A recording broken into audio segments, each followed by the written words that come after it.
video is one I've been meaning to do for quite some time. I often get requests for my videos to be in other languages, but I only speak English, so that is impossible for me to do. What I can do is show you how to turn your subtitles on.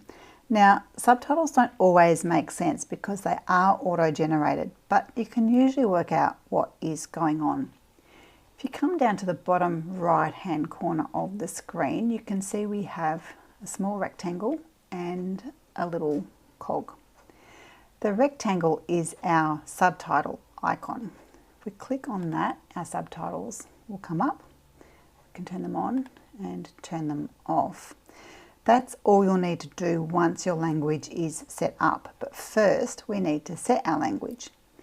The cog is a settings icon. Clicking on the cog brings up the settings window. Come up to subtitles. Click on English auto-generated.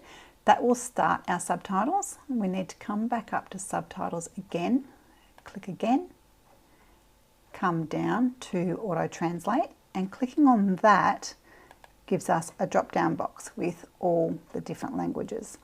So you're able to scroll until you find your language. I won't do English. Let's do French.